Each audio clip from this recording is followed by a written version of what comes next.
Good evening, everyone. Erev Tov. I am Tova Shaler, MJDS school rabbi, and I want to thank all of you for taking part in our first MJDS Ed Talk of the school year. For those of you who are Jewish, you know that our tradition teaches us that God created the world in 6 days, and on the 7th day, God rested. And so the Jewish people like to take credit for the weekend for this, but also the model of rest and self-care and renewal. We are created in the image of God, and that's our tradition teaches us that we have the right to rest, to take care of ourselves. And for those of you in the community that know the Jewish tradition, you also know that we are not just offered a model of the right to take rest and the right to renew and take care of ourselves, but also the obligation in a variety of ways. So I'm so thrilled to offer tonight to introduce Dr. Chad Wetterneck, PhD, who is a licensed clinical psychologist and the clinical director of trauma recovery services at Rogers Behavioral Health. To share with us how we can put these values into action in our lives, how we can take care of ourselves and better ourselves during this and all times. Dr. Wetterneck. Thank you for the nice words. I hope I'll try to be as eloquent as you were, and for the introduction. I'll just take a moment to share my screen, as I am going to use a PowerPoint to guide our discussion.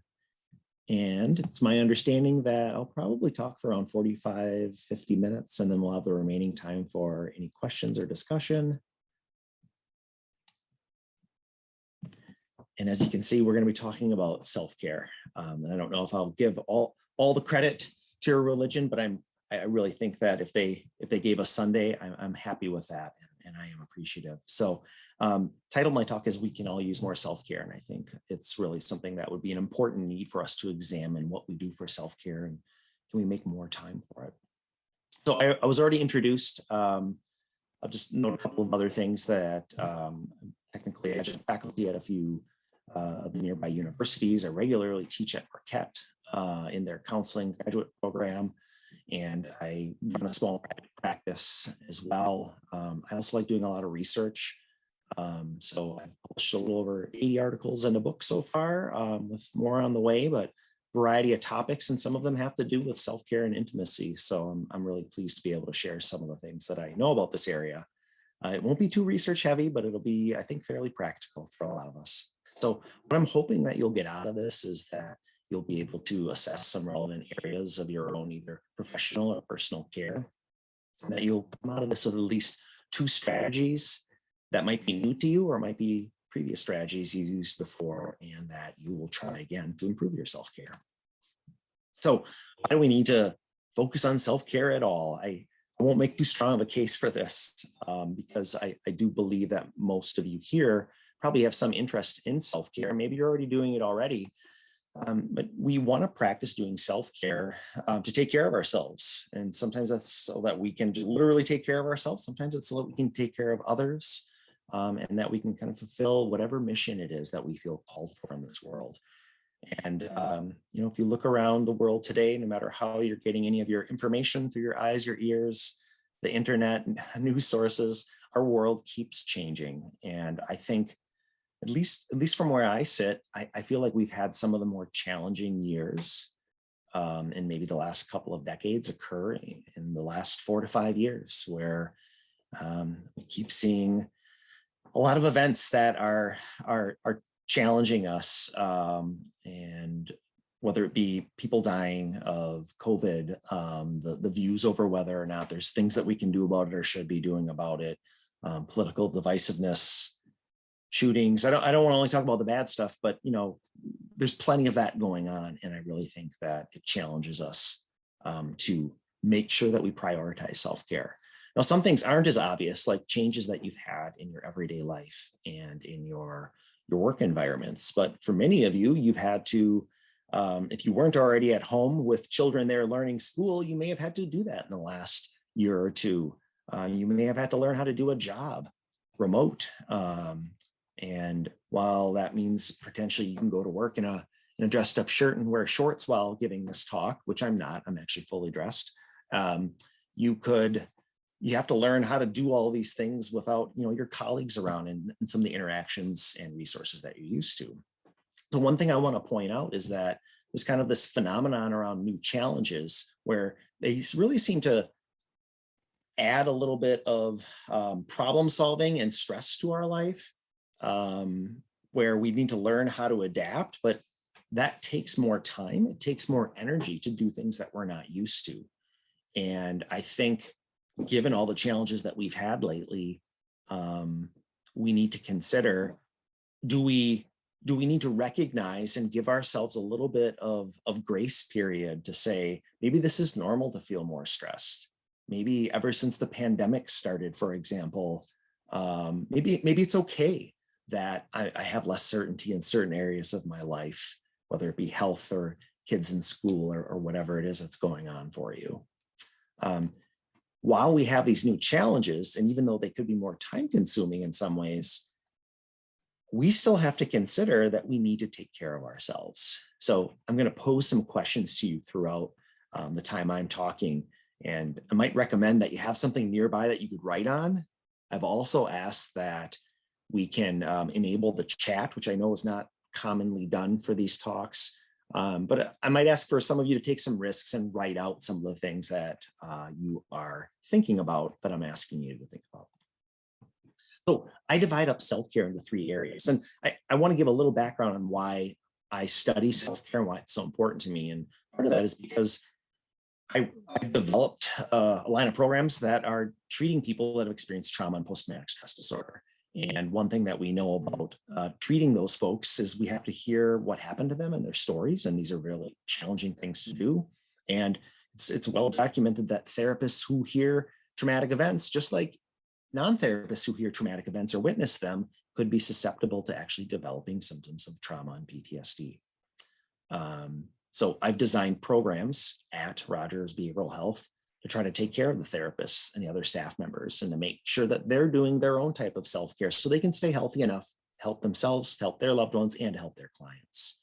So some of these are tips and advice that I will give to my own therapists that are licensed professionals in their own rights. And I talk about 3 stages of self-care. And some of them I think are more obvious than others and things that we might already be doing or think we need to do. One of those is just getting a break from stressors. And anytime we can step outside of a role in which we have a lot of responsibility, whether that be finding a quiet place, a book, maybe in next to or in the arms of someone that we really care about, and not having to deal with stressors, that's part of self-care. Another area that I think a lot of people might recognize, I call this filling up your cup. It's engaging in things in life that are meaningful to you. Now, these aren't only things that bring you joy or happiness or laughter. They're things that you would want to do because you think they're really important. They're things that you value. And so part of this means you have to understand what is meaningful for you and are you pursuing it? And that's, my kids keep asking me, what's the meaning of life? And I tell them, like, you get to decide what part of your meaning in life is, whether that be something that's faith-based or just something that you think is important regardless of your faith. You get to set what your meaning is in life. Now, the last area is something that even when I talk to my therapists, I have to remind them that getting away from work and stress and engaging in meaningful activity are 2 very important things, but it may not be enough. There's a fairly famous mindfulness-based author and researcher named Jon Kabat-Zinn, who wrote a book called Everywhere You Go, There You Are. And I really loved his title and I liked what he wrote in that book. And what he talks about is, you can go and escape from things that are stressful. You can even try to engage in things that should be really rewarding to you, but you still have the thoughts and the feelings that are kind of inside of you. And they might not disappear even though you've escaped the situation from which they developed. So I like to remind people that in addition to some sort of vacation or escape, some sort of filling up your cup, that things that are troublesome to you or that you view as problematic and have an emotional component to them, they're actually signs that maybe something needs to be dealt with, something needs to be processed, something needs to be shared, whether that be with someone you care about, whether that be with God, that you would take some sort of steps to make sure you're not ignoring your thoughts and feelings. Now, self-care really broadly can mean a lot of different areas, and I'm sure I won't touch on all of them. Just know that self-care for one person might look very different than self-care for another, but they're grouped in different areas. One of those would be physical needs, and I'll at least briefly mention that there's some pretty key things we recognize about physical health, making sure that we are active if at all possible, doing some exercise, getting enough sleep, literally watching while we eat, but also being mindful of trying to eat things that will nourish our body and not just like what I like to do, which is sometimes eat a lot of sweet food. Other activities like yoga, and making sure that you have some downtime and rest. Emotional areas, and this is part of what I was talking about with making sure you're acknowledging emotions and doing some sort of processing of those emotions. That might fall under ideas like stress management, recognizing when you have a need that might benefit from sharing with others and working together to try to solve what those needs might be. Offering yourself or others some sort of values or virtues like forgiveness, compassion or self-compassion, or kindness. Of course, we have a social area as well. And while some of you might consider yourself more introverted and some more extroverted, there's a lot of parts of the social area that could be considered part of self-care. Some of that could be meeting with people that are supportive of you and being able to have open conversations, to speak your needs or to look for feedback or look for mentorship or to be able to be helpful for others as well. Of course, we have the spiritual area as well. And while for most of us, that could be an area that we consider to be closely tied to our religion, for some people, it can be tied to other concepts as well. So making sure that we feel like we can get time with our higher power, that we can follow things that we think are important, whether those be more religious guidelines or just the way we think the earth should operate in a way that's functional for all, is included in the spiritual area. Now, when we're trying to deal with all these things and think about the different activities we could do, there is a couple of key concepts that I'd want you to all be aware of. And this, I call this like assessing your own needs, but I want part of this talk to be thinking about whether you do these things or not, or thinking about how you could engage in some of the things that I will suggest. One thing that I think that we need to do is try to shift our mind from only recognizing problems and trying to solve that. And I know it's kind of an overgeneralization, but that's what our minds often do when we're not taking a little more active stance of deciding what we should do with our time and thinking. Because it wants to keep us safe. It wants to keep us healthy. It wants to keep us happy. That's our mind I'm talking about.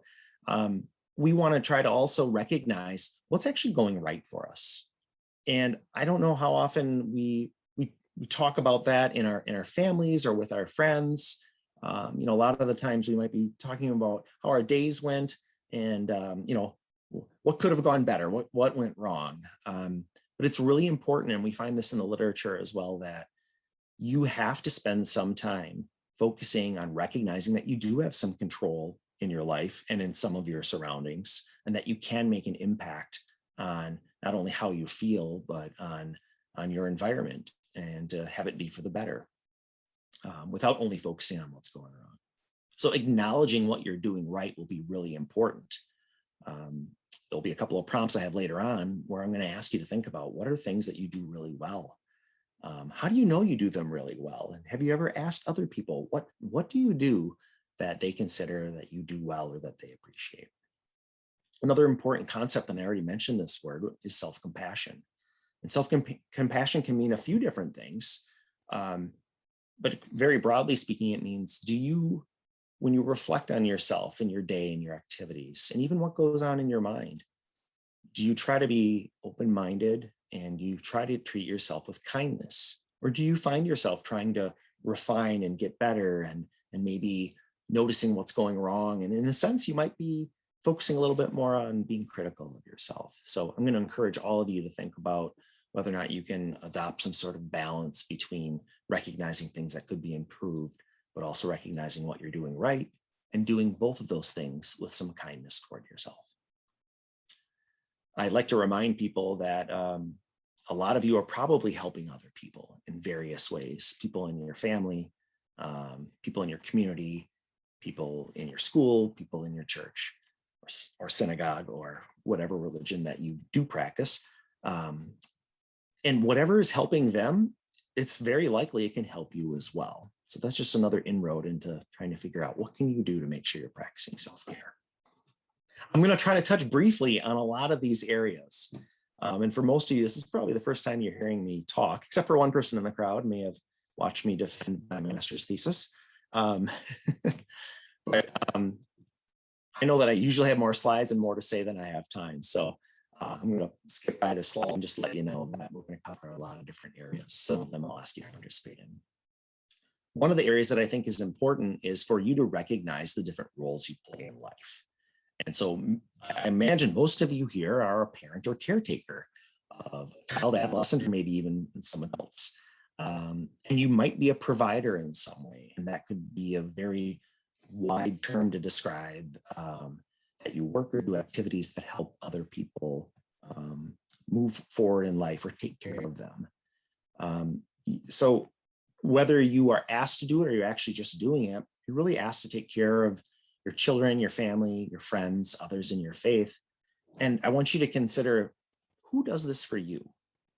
So no matter how much you help other people, are you aware right now of people that are actually trying to help you out?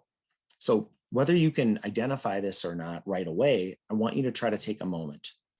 And if you have a pen or pencil and a piece of paper, write down the names of 1 to 3 people who you know that could give you honest feedback, that could be supportive to you, people that you consider could be helpful to you. I'm actually going to pause just for a moment here to allow you all to think about this. Now, I mentioned some prompts I'm going to ask you to do and write down on your own, and then there'll be others that I'll ask you to put in the chat. These are not ones I'm asking you to put in the chat, because if one of your friends doesn't recognize you, I don't want you being upset with them during the self-care talk. I think something that's really also important to consider is that, we do things sometimes in a selfless way.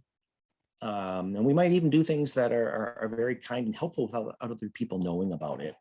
And that might mean that we're reinforcing to them. And a principle I try to use where I work is that we also need to reinforce the reinforcer. Well, in this case, I'm asking you to consider, what do you do that's helpful for others? And how can you develop some sort of feedback loop that can give you some information about how you're helpful and make sure that you feel reinforced for doing that work? Now, I know for many of you, you might feel like, well, that's just part of what I feel. It's part of me being a good person. That's maybe how I fill my cup. But it'll be really interesting if you could practice hearing from other people what you do that they like or that they appreciate. So I want you to all consider, in the next 48 hours, try to identify at least one person. And I might even ask you to write their name down right now. Who would you ask that you think you've been helpful toward, or that you've tried to demonstrate how you appreciate them or care for them? Who could you ask to give you feedback on whether or not you've been a helpful mother, father, parental figure, friend, a loved one, whatever role you see it is with that person?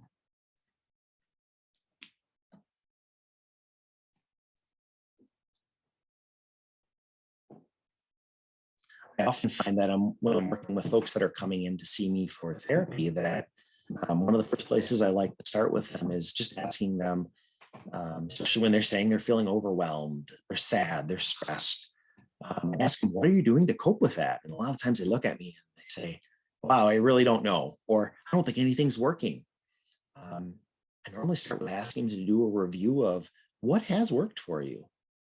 What have you found just to to work as self-care in your life. So whether it be taking breaks and getting away from stressors, what did you do on those breaks? Where did you go? What activity were you engaged in? When it's trying to fill up your cup, what was really meaningful for you? And what types of things do you not do anymore that you used to do that were really meaningful for you? And I realize that whether you have a child, adopt, or caretaking for someone, your life changes a bit. And sometimes the changes, you can identify as for the better and having more people in your life to love, but there may have been things that you sacrificed or gave up or stopped doing because you didn't have the time for those anymore. I'd ask you to re-explore what those things were. And this is something that I'm wondering if you are all willing to share. What's one thing that you used to do, maybe pre-pandemic, maybe before 2020? What's one thing that you used to do that you recognized you haven't done in the last year or two? And that might be something that's beneficial for you. I'm going to encourage, hopefully, a number of you just to write that in the chat so that others can see it. Of course, I'd advise you to not write too personal of things, but people have really said it's helpful to see that other people participate in these activities, and then they like seeing ideas. What did other people do, and what are they not doing, and can they get inspired by those ideas as well? I just realized I can't see if anyone's writing anything in the chat, so I'm going to assume that you're considering doing that. And even if you didn't do it as I move on, I want you to consider adding something to the chat, especially as you see other folks contributing to this conversation. Have you ever thought about trying to keep track of whether or not you're doing any self-care? I mean, that might seem like it's a little too regimented or structured, but actually it's just a really good way to make sure that we are allocating time for it. And we keep a schedule for many things in our lives. A lot of times our schedules are up here and internal, and we know when we're going to go to, whether it be a prayer service or drop our kids off at school or go to work or have a dinner date with friends or family. Do you have anything in your schedule right now, whether it's up here or in an Outlook calendar, that says I'm reserving some time for self-care? And self-care, I don't even know what we do yet, but I'm going to go ahead and write that down. So I'd want you to consider, if you do have a calendar of some sort, if you do have a schedule that you keep, even if you don't have access to it right now, when do you think you could designate some time, even maybe 30 minutes of time in the next week, even if you don't know what you're going to do, but you could reserve that time for some self-care? Do you think you could write that down and kind of start that as part of a commitment process to making more self-care happen?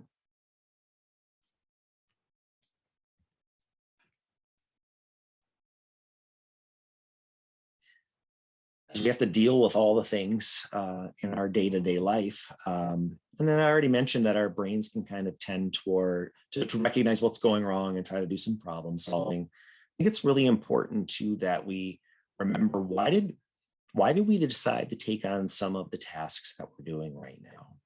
Obviously, one big, I almost hesitate to call it a task, but like the decision to be involved with children will be a pretty big commitment that you've made in your life. What made you think that you might want to have a child, to adopt a child, to be involved in the lives of a child? And even if you're not a parent, think about another role that you've chosen to have, whether it be your work profession or some volunteer community service you do. Recall, why did you decide to listen to that calling? And recognize that you have some interests and values in that area.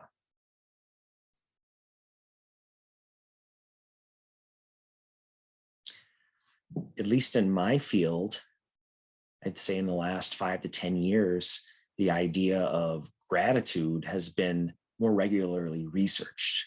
Now, I think we all know that my field of psychology didn't invent the word gratitude, and that it's been around for thousands of years.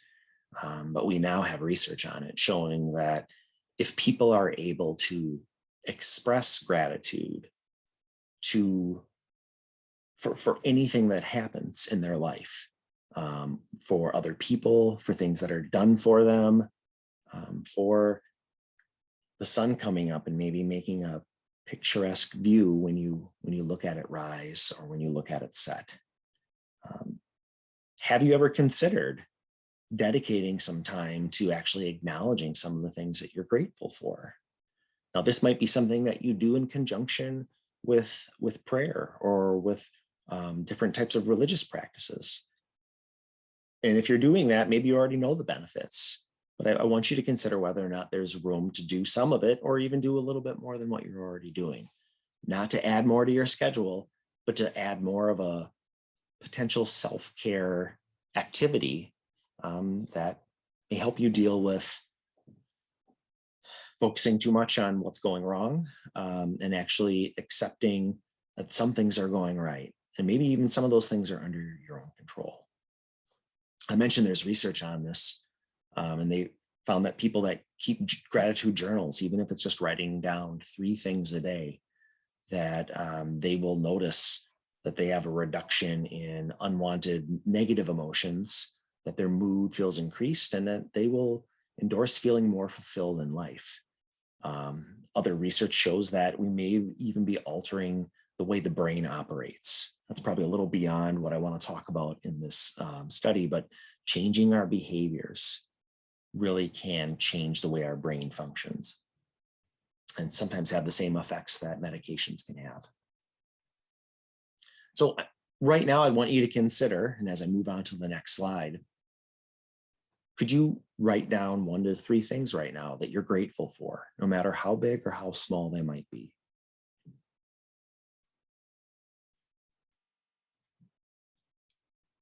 This is one that I say is kind of optional. You could write this down to yourself, or you could even write something down in the chat. And if you can't come up with one thing, or maybe you want to try to get up to 3 and you're not there yet, consider this a very small homework assignment that you can continue throughout the talk or even later in the night. I will tell you too that one thing that I do in my house is we keep a gratitude fishbowl, and I ask my wife and my 3 kids to participate with me.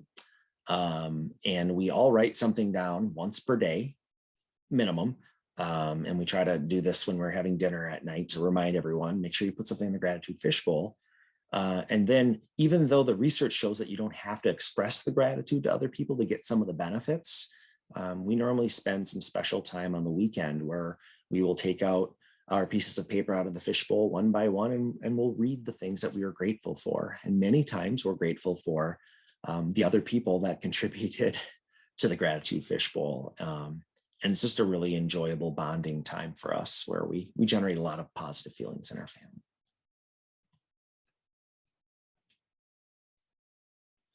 So I've said that we need to try to focus on things that we can control and acknowledge what's going right. I'm not telling you to ignore, though, the things that are challenging for you. So regardless of whether your role with either your children or in the job world is that you work, or you are a stay-at-home parent, and you make sure that all of those things go as well as they can, all of our responsibilities and work that we have can be really stressful, and they can be taxing. I encourage you all to be aware that taking care of others can affect on how you take care of yourself as well. And I think that it's helpful to remind us that we need to recognize some sort of balance in that area. So for those of you that are parents, you're going to say, well, but that's part of what I'm supposed to do. I'm supposed to model for them. I'm supposed to be a good teacher and leader and love them and teach them how to love. And I think that's really important to do. I don't want you to do that at the expense of making sure that you're also paying attention to yourself and paying attention to your other relationships, whether that be a loved one, another family member, or your friends. So when your kids go to sleep, assuming they go to sleep before you, do you do anything with the time that you're away from them?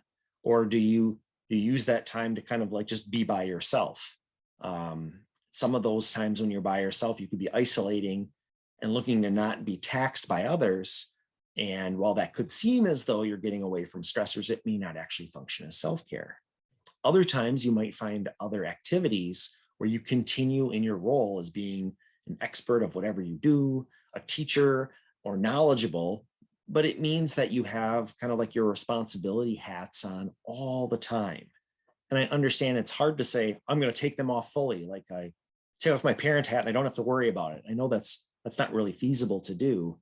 But I think you have to recognize that part of your role should also be to mind yourself, even though you might spend a lot of your day minding others.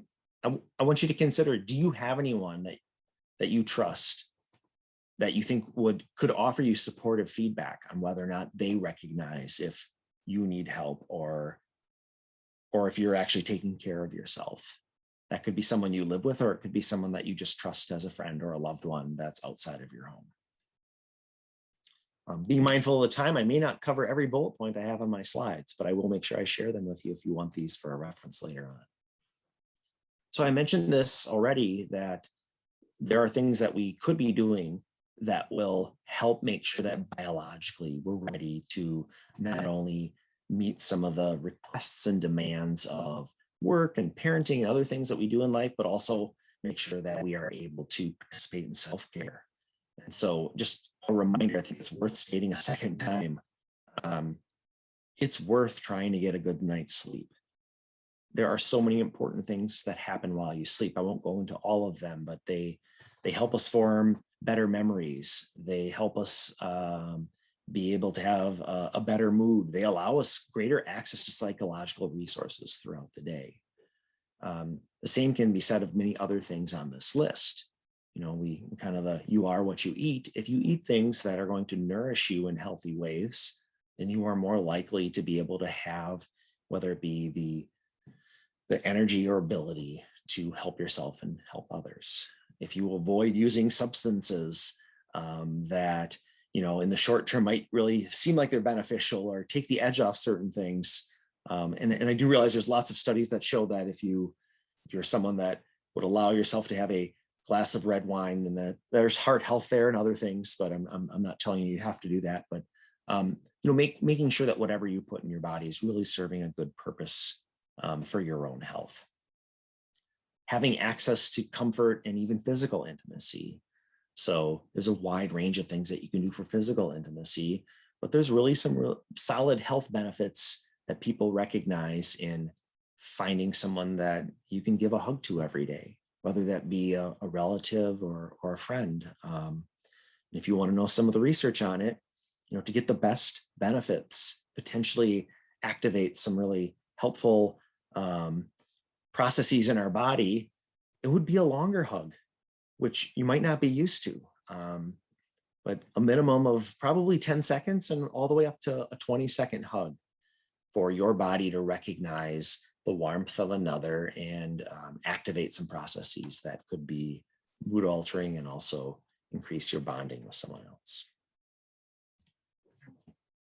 So I've talked a lot about ways you can work on self-care, and some of them will be in recognizing what you have in the relationships around you. As you think about, and could probably think about ways in which you nurture others, I think a really key question is, who nurtures you? And I know sometimes people get challenged when I ask them to write down who are the 3 most nurturing people in your life. And I don't want it to have to be current folks. Just think about who have been some of the most nurturing people in your life. I also realize that for some people, they may not have enough people to write down 3 names, or they may write down the names of folks that are no longer with us physically on earth. I still think it's important that even if that could be painful to think about, that you recognize how they nurtured you and think about, do you have anyone in your life that nurtures you in similar ways? And if not, what can we do to move you toward that? In work settings, especially with therapists I work with, I talk to them about, can they establish a peer support or some sort of supervision group? And I really think that each of you in your own roles, whether that role be a job that you're paid for, a volunteer activity, or your role as a parent. You could find other people that have those similar roles, and you could look to try to connect with them. Some of those people might be people whose names you've already written down as people that you trust or are people that nurture you. I want you to consider that if you haven't talked to one of them in a while, but you do have a way to contact them, whether it be through texting them, calling them, writing them an email, sending a hand. Remember, we used to write letters and write things in cards. Consider any of these modes of communication, and consider reaching out to someone in the next day or two. That is someone that you feel good about, and you feel like could be someone that could help nurture you in your movement towards self-care and some of your life meaning. Another way to look at this exercise is to think about anyone that you've received mentorship from. And there probably are different areas where you may have received mentorship, whether it be through your family, your religion, school, work, clubs, or hobbies. Write down the name of one of your favorite mentors. And if you can't decide which one, write down a few of the names. As you do that, also write down, why were they helpful to you? What did they do, or how did they treat you that you saw as beneficial? And if you're truly considering your own movement towards self-care, could you benefit, if you don't have that in your life right now, from actually searching for that and seeing whether or not you can fill that need? Even if it's not like a formal mentorship relationship, but getting what was important for you out of previous mentoring relationships and making sure that you're receiving that. As I'm telling you all the things that you could do and more actions that you could take, I think it's also important to recognize that part of self-care is also recognizing that we don't have to do everything, and that we need to be able to set boundaries for ourselves and sometimes in our relationships as well. So I've already asked you to set aside time for some self-care. And I want you to recognize that as that's part of setting boundaries. So did you already write down a time that you might be able to do even 30 minutes of self-care in the next week? If not, continue to work on that. But consider that time could be set aside for yourself, for nurturing some of your personal relationships, maybe even getting some of the things that you got from previous mentors or nurturers in your life. Or maybe it'll be to meet some of your spiritual needs. Some of our boundaries come with knowing some of the skills that we have and some things that we might excel in, or at least relatively speaking, but also recognizing some of the areas where there could be more growth for us. And while I think it's okay for us to work on areas that we need to grow more in, we need to recognize that the things we do well may not take as much energy, and the things that we don't do as well probably do take more of our resources. And so we have to try to establish some sort of balance in setting boundaries on not just working on things that we can improve upon, but also doing things that we're good at, we can get that feedback on, we can recognize we've done a good job and feel as though we filled our cup in that way.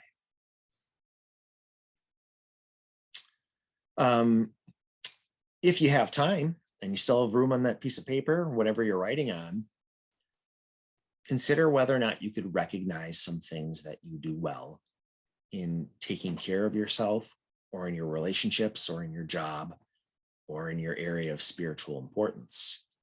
And write down a couple of things that you feel like you do well. You're good at these things.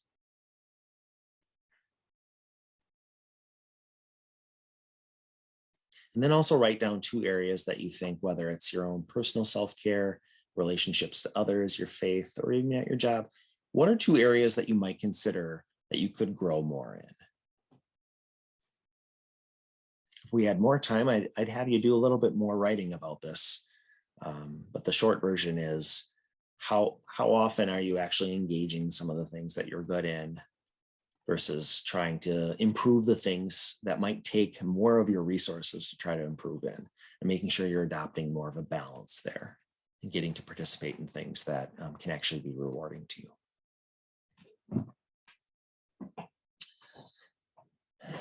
So I've mentioned a few things about the different roles that you could adopt or that you already have. Parent, working in a job, volunteer, many other types of relationships or roles. It's important to notice whether or not you only identify as maybe one or two roles.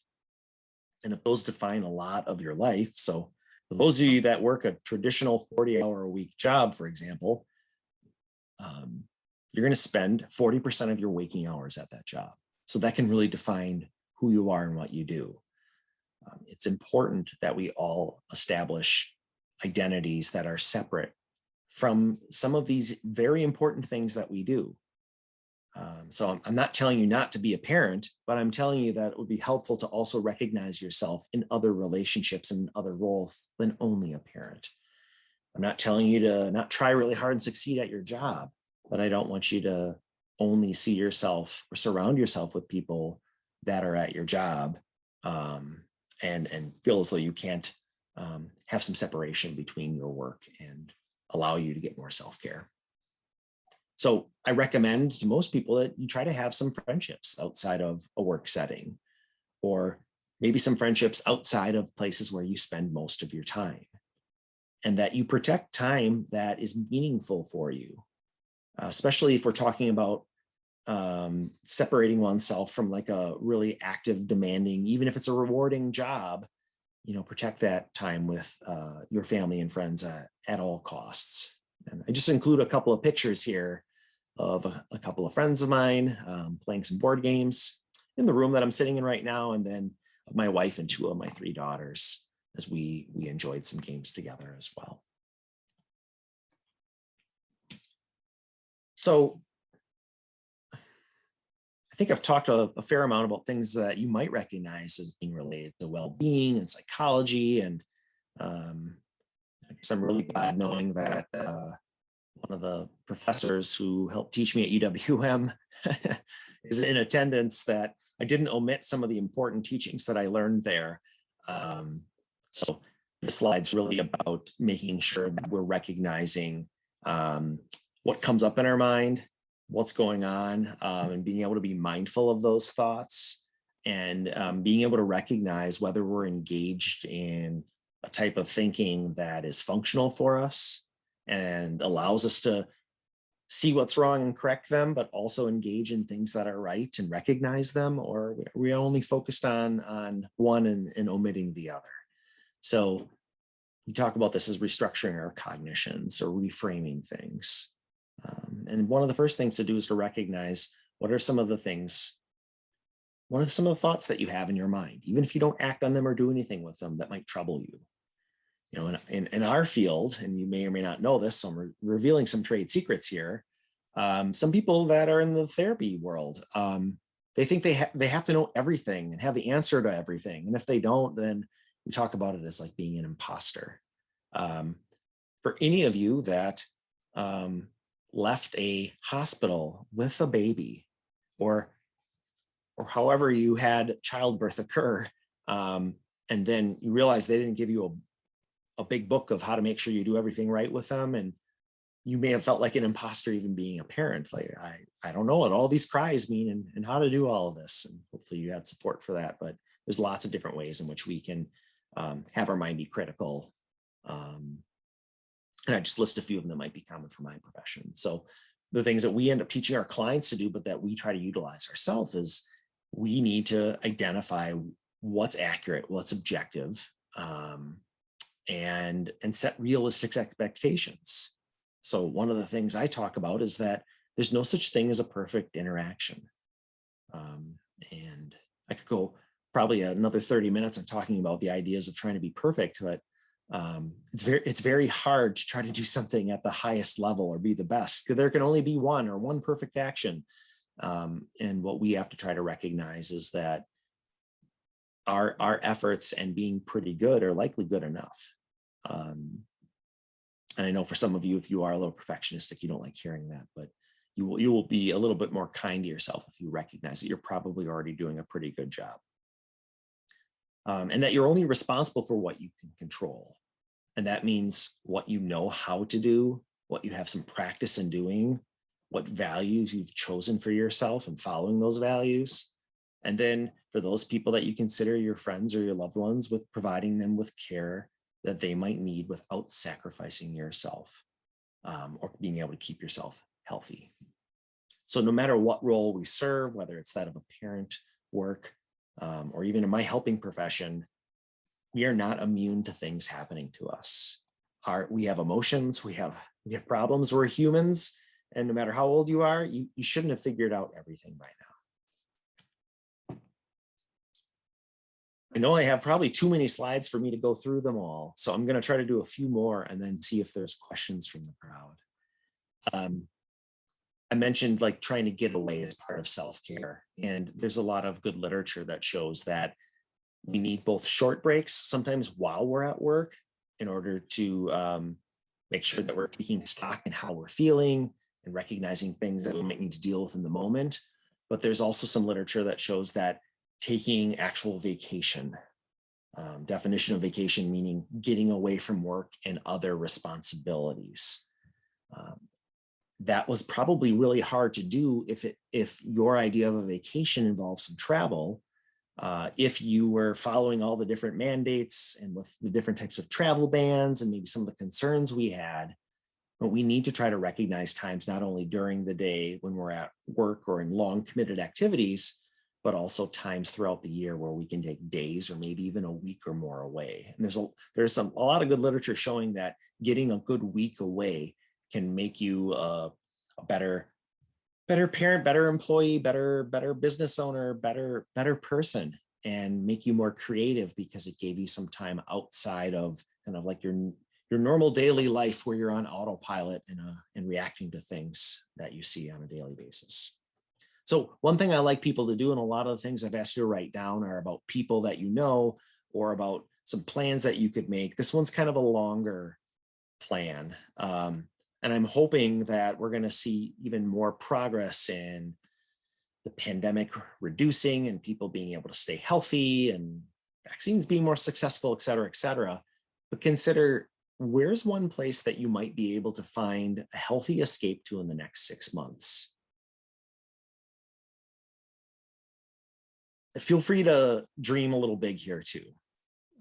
You can see in my pictures, my background, this is actually one of the lakes, and I was doing some kayaking on one of the lakes. So this is a picture I took from my kayak, and the bottom picture is one of the last big trips that my wife and I took before we started having kids. Actually, before our last child was born, I should correct that. We did take a trip abroad with 2 children, but before the third was born.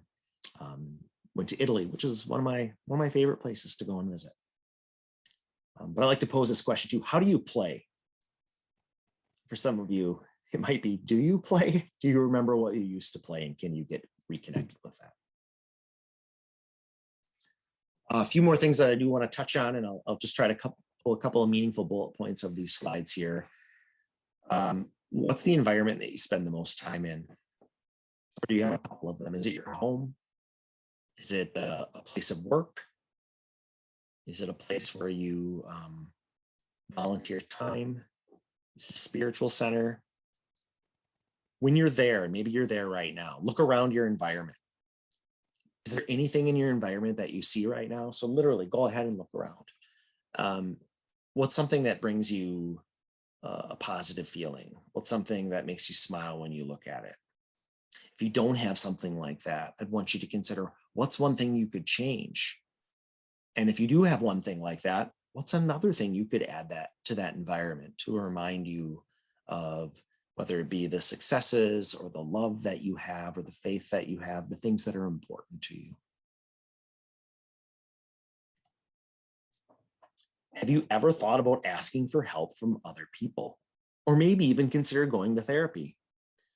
Well, I'll just let you know that when I talk to my therapists and when they're interviewing for jobs in my programs, the first thing I'll say is, I'm not telling you need to go to therapy, but I really think you should consider whether or not you could make a connection with someone that's important to you, whether that be a therapist, a spiritual leader, someone that you really trust that can be there for you and help meet your needs, because your job is going to be quite demanding in helping other people work through bad things that happened in their lives.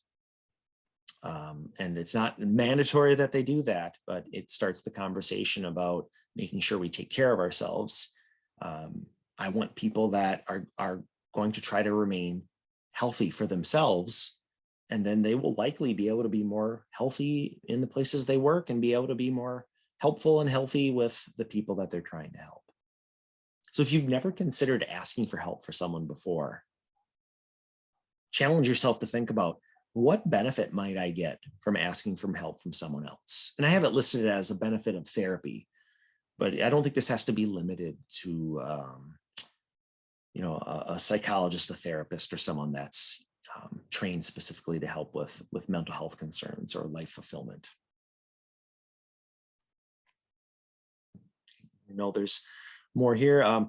Some of you may have heard the conversation that we were having before we realized other people could hear what we were saying, but are there things that you can do to be more creative or express yourself in fun ways or emotional ways? And this is a picture of me attending a conference in Boston and going to this restaurant where they happen to have karaoke, which is what I normally do when I go to a conference, which is to try to go out and sing and sing fun songs or sing songs that have some emotion to them. And then I can actually tell like it's helping me process things and allowing me to feel and freedom to feel emotions. I've mentioned some things that are about our identity right now. And I know that a lot of areas that could overlap with self-care or even building resilience have to do with identifying your cultural heritage, your ties to your culture, your spirituality, and what you've defined as any mission that you have in life. You may or may not have enough time to do that right now, but I do want to pose this question and ask you to think about, what are some important aspects of your identity? If someone were to ask you, who are you? What would you say? And just to give you some examples, if you kept asking me who I was over and over again, I would probably say a father, a husband, a teacher, a psychologist, a soccer player who keeps getting hurt because I keep getting older, someone who likes to sing, someone who enjoys playing games with friends, and I could go on and on. Recognizing what's part of your identity and how you define yourself can be really important, and then recognizing whether you want to add anything to that identity. I don't want to assume anything about my audience tonight, but being able to recognize whether or not spirituality is important to you. And spirituality isn't a perfect process. It's not something that just happens. We actually have to work for it, which is why we often refer to this as faith, because we have to have faith that there is meaning and purpose in life and that there is a higher power. Have you thought about those aspects of your connection to a spiritual world? And how does that contribute to your identity, meaning, and purpose? I am going to entertain questions soon, but I want to give you one more example of how you can try to recognize your mission. And it actually comes from a bit of a metaphor from one of the therapies that I'm fairly well versed in. And we call it the retirement party. Whether you are decades, months, days, or you're already retired, I want you to imagine that you're on the phone talking to one of your lifelong friends, or someone that you've known for a long time. And they say that they want to invite you over to a dinner, probably be really small. And you agree to it. It's in a few weeks. And then you think you hang up the phone, and then you overhear your friend talking to a group of people that sound like other friends and other people that you know. And your friend that invited you to dinner is discussing with them, yes, I've gotten so-and-so, that's your name, so-and-so to come over. So now we have to plan all the things that we're going to say to honor them and let them know how they've been able to affect our lives in a positive way.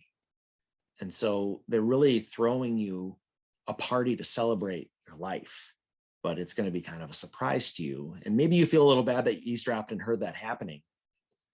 But I want you to imagine, if you knew that was coming, what would you hope other people would say about you based on your actions and how you treated them? If you can answer that question or those questions, you might have a better idea of things that might be really meaningful and fulfilling for you and give you even more of a mission in life than what you already have. So I'm just going to recognize, oh gosh, I only had one more slide left. So look at that. The title of my talk is "We All Need More Self-Care." And even though I didn't explicitly say it, I'm going to say it now. I think all of you, even if I don't know you, I think you all deserve more self-care. And I think that despite the fact that we are challenged by a lot, and maybe we've been challenged by a lot even more than the last 4 to 5 years, that we can make time for this if we write it out, if we schedule it, if we have contacted some people that might be good at nurturing us, or mentors or accountability partners, and that we can refocus ourselves to define what we do in life and make sure that we're accessing the things that are really meaningful to us. So at this point, I'm going to stop and unshare my slides so that I can see people if they have questions. And I'll see if anyone does have questions or comments.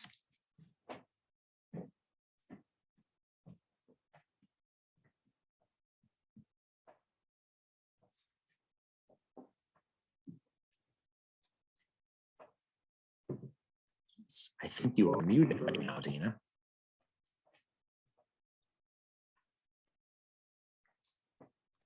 Okay, so I did mention in the chat, if people want to raise their hands, we can turn video on and you can just go ahead and ask. Otherwise, if you want to put something down in the chat, that is also an option.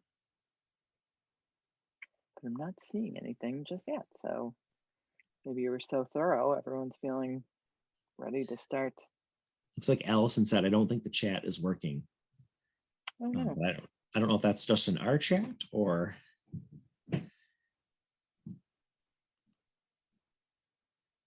Hopefully, I wonder if I can get at least one person to raise their hand. I won't call on you if you don't have a question, but could we at least confirm that we'd be able to see that if you raised your hand? Look at that. We got 2 folks. All right. Okay. Well, then I'm going to turn on.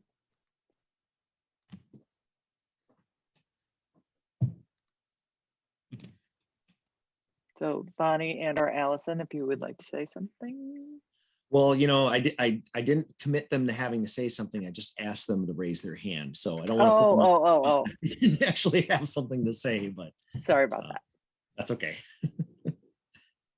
I know you're being a good moderator, though. You're trying to engage everyone. Yeah, we got one comment in the chat, but nothing else.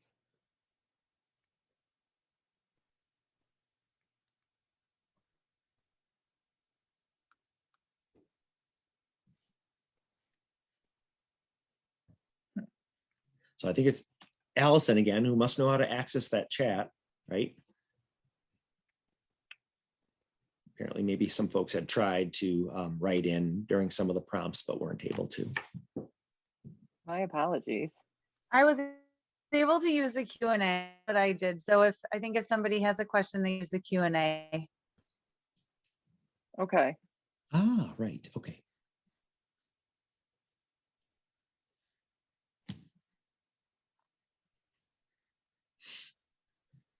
I wonder if we can get a volunteer to use the Q&A just to make sure that it's not only Allison that knows that it works for. Yes. Okay. So Sarah asked a question: is it possible to get a copy of the self-care checklist? Yeah. I'm happy to send over my slides, and if there's something specific in it, whether it's I referenced a research article or something, I'm happy to share that information as well. And I would welcome Dana or anyone else, especially since we don't have hundreds and hundreds of people here, that if people wanted to email me any sort of follow-up or resources, I'd be willing to send them things. It doesn't have to be only within the next 20 or so minutes. We did get another question wondering if you have any recommendations for health and wellness retreat. Well, I try to look at things in the pandemic. It's been a lot more challenging to try to find how do we get a group of people together. But I generally recommend that people look with, are you connected to any organization right now? And I know that was it the rabbi that was saying that someone was sending their son to a camp. Yes. I realize that's not till next summer, but maybe you could define a little bit more by you mean health and wellness retreat. Because when I view that, I think about what would you consider to be more of a healthy escape or could provide you with more wellness. So I would tell you that, like, for my family, even though it's a busy environment, if I could take them to one of the water parks in the Dells, I know that everyone would have tons of laughs and we'd be in a hotel room together, which could lead to some arguments, and that's okay. We'd have to talk to one another and bond, and but we'd be away from our environment. I'd be away from work. We could really focus on just doing things that are either having fun or relaxing. So I want you to try to consider, it might be best defined on what would be health or wellness for you. Then there is another question. With COVID, it's been hard to get together with people, and this was a self-care coping skill. How can we feel comfortable to get this back? Yeah. So, I mean, a couple of things. One thing I want to suggest, and I know some of you might be doing this already. I know you might think it doesn't feel the same, but being able to have even faces on your computer screen or whatever it is that you could share and have a Zoom, Skype, or whatever medium you use to call the people, it's nice to see them. It's nice to see faces that don't have masks on, so you can see nonverbals and you can kind of detect if people are happy or if, they're sending you positive vibes and concern, because you can see their brow furrow like that.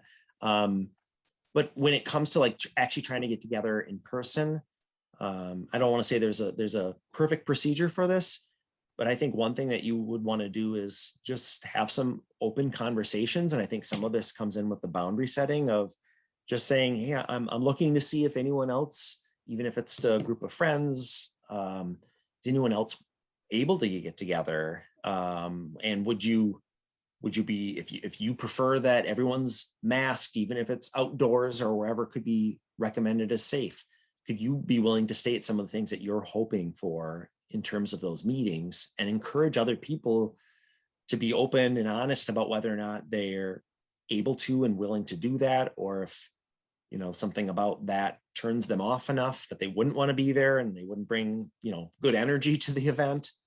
I think a lot of this is about having to talk about and communicating things that we're not used to doing. So before the pandemic, you didn't invite a group of people over and say, now I want to make sure that you all sneeze in your arms like this so you don't spread germs, and I'd like for you all to say nice things to each other, and let's not talk about politics.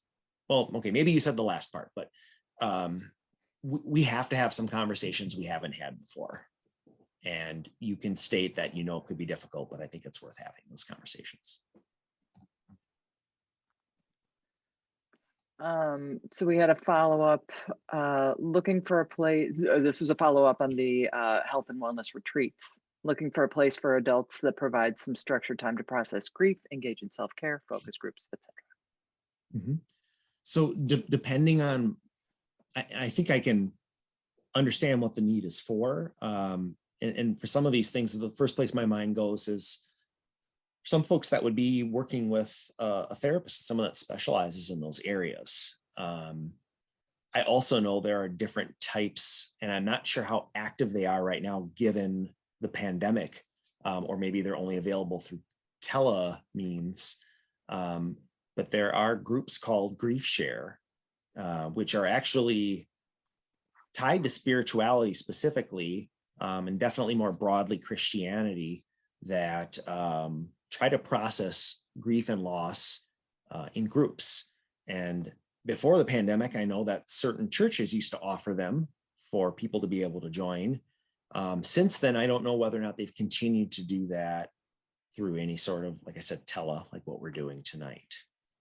I know that you may have said more than grief, engage in self-care and focus groups. So, and Melissa, if you think about, is there any one part of self-care that you might be thinking about? Because I could give you a little more direction if you said it's, to be around people, or it's to, exercise.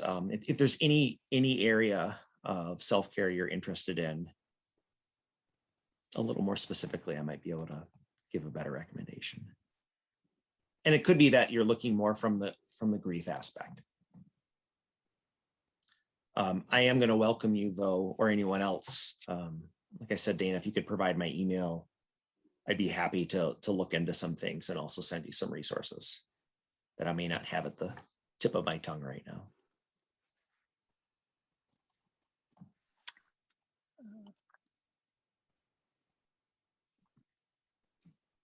All right, well, I am not seeing any more questions. If anybody has anything else, just raise your hand a minute or throw it in the Q&A. Otherwise, I will be posting this recording on our YouTube channel. And